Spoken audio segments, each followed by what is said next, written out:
আরজিকর কাণ্ডে তোলপাড় একেবারে গোটা রাজ্য। আর আরজিকর কাণ্ডের পরপরই কিন্তু 12 ঘন্টার মধ্যে সঞ্জয় রায়কে গ্রেপ্তার করেছিল কলকাতা পুলিশ। প্রথম এবং শেষ গ্রেপ্তার আরজিকর কাণ্ডে এই সঞ্জয় রায় সিবিআই হেফাজত কাটিয়ে তিনি এই মুহূর্তে রয়েছেন প্রেসিডেন্সি জেলে এবং তিনি প্রতিবেশী পার্থ চ্যাটার্জি, মানিক ভট্টাচার্য, জ্যোতিপ্রিয় মল্লিকের। কারণ শিক্ষক নিয়োগ দুর্নীতি, রেশন দুর্নীতি কাণ্ডে গ্রেপ্তার হয়ে জেলে আছেন প্রাক্তন শিক্ষামন্ত্রী পার্থ চ্যাটার্জি, মানিক ভট্টাচার্য এবং রেশন দুর্নীতিকাণ্ডে জ্যোতিপ্রিয় মল্লিক। তাদেরই কিন্তু প্রতিবেশী এই সঞ্জয়। আর সেই সঞ্জয় রায় কিন্তু রয়েছেন প্রেসিডেন্সি জেলে। তবে প্রেসিডেন্সি জেলেও কিন্তু গিয়ে দাদাগিরি করছেন সঞ্জয় রায়। রাতে সঞ্জয় রায় যা করলেন জেলে তাতেই কিন্তু রীতিমতো শোরগোল পড়ে গেল একেবারে গোটার রাজ্যে। রাতে কারারক্ষীদের রীতিমতো বিস্ফোরক নির্দেশ এই সঞ্জয় রায়ের, বিস্ফোরক আরজি এই সঞ্জয় রায়ের। কারারক্ষীরা যা দেখলেন সঞ্জয় রায়ের কীর্তি, তাতেই কিন্তু তোলপাড় একেবারে প্রেসিডেন্সি জেল। আরজিকর হাসপাতালের তরুণী চিকিৎসককে ধর্ষণ করে খুন করা হয় বলে অভিযোগ, আর তাতে মূল অভিযুক্ত সঞ্জয় রায়কে গ্রেপ্তার করা হয়েছে। কলকাতা পুলিশ তাকে গ্রেপ্তার করলেও তদন্ত করছে সিবিআই। তাই মূল অভিযুক্ত সঞ্জয় রায় এই মুহূর্তে সিবিআই হেফাজতে। সেখান থেকে দফায় দফায় জেরা করা হচ্ছে তাকে। শুক্রবার তাকে জেল হেফাজতে পাঠানো হয়েছে। তবে প্রেসিডেন্সি জেলে ঢুকি কারারক্ষীদের হাতজোড় করে আর্জি জানায় অভিযুক্ত সঞ্জয়, তাকে যেন শান্তিতে ঘুমোতে দেওয়া হয় এই আবেদন জানান কারারক্ষীদের কাছে বলে সূত্রের খবর। পলিগ্রাফ পরীক্ষা হবে সঞ্জয় রায়ের। এই পরীক্ষার সম্মতির বিষয়ে বিচারক তার কাছে জানতে চেয়েছিলেন। সঞ্জয় জবাব ছিল, আমি নির্দোষ, আমি কিছু করিনি, আমাকে নিশানা করা হয়েছে, এই পরীক্ষা হয়তো তার জন্য। আমি যে নির্দোষ এই পরীক্ষা হয়তো তা প্রমাণ হয়ে যাবে। কিন্তু শিয়ালদা আদালত থেকে প্রেসিডেন্সি জেলে গিয়ে ভুল বদল সঞ্জয় রায়ের। আদালতে তাকে চোখে জল ফেলতে দেখা গিয়েছিল, আর জেলে তাকে অনুরোধ করতে দেখা গেছে।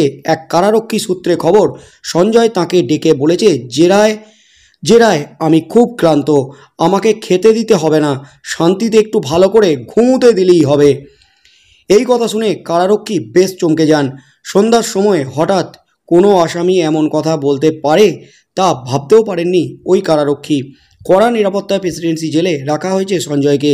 জেল কর্মীদের হাতজোড় করে শান্তিতে ঘুমানোর আর্জি সেলি শুধু করেনি সঞ্জয়, বরং প্রেসিডেন্সি জেলে ঢোকার পরও তা করেছিল ধৃত। সিবিআই এবং সিট দুজনেরই দাবি, সঞ্জয় আগে অপরাধের কথা স্বীকার করেছে।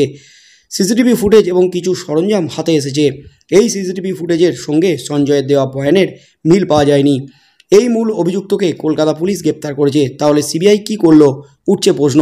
এছাড়া সিবিআই সূত্রে খবর, অন্য জুনিয়র ডাক্তার এবং নার্সদের থেকে ওই সিভিক ভলেন্টিয়ার আগেই জেনেছিল ওই তরুণী রাতে একা রয়েছেন। কিন্তু কারাই খবর দিয়েছিল সিবিআই তাদের খুঁজছে। এখন দুই প্রাক্তন মন্ত্রী পার্থ চট্টোপাধ্যায় এবং জ্যোতিপ্রিয় মল্লিকের সেল থেকে কিছুটা দূরেই নিরিবিলি সেলে রাখা হয়েছে সঞ্জয় রায়কে।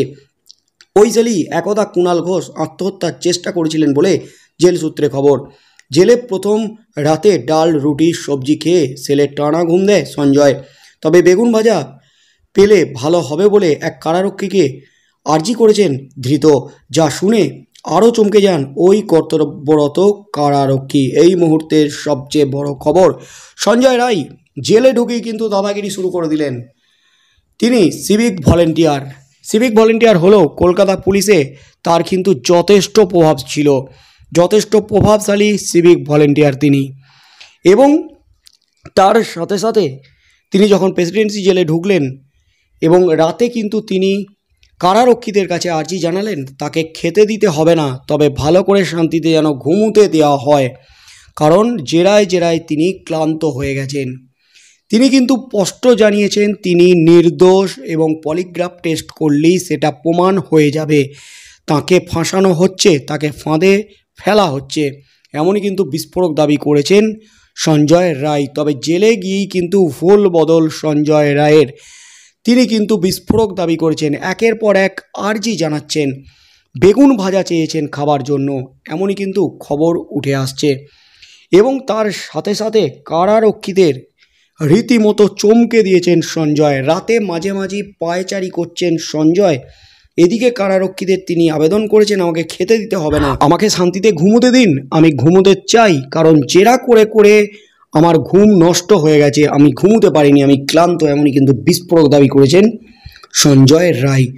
গতকাল কিন্তু সঞ্জয় রায়ের পলিগ্রাফ টেস্ট হয়ে ওঠেনি যান্ত্রিক ত্রুটির কারণে।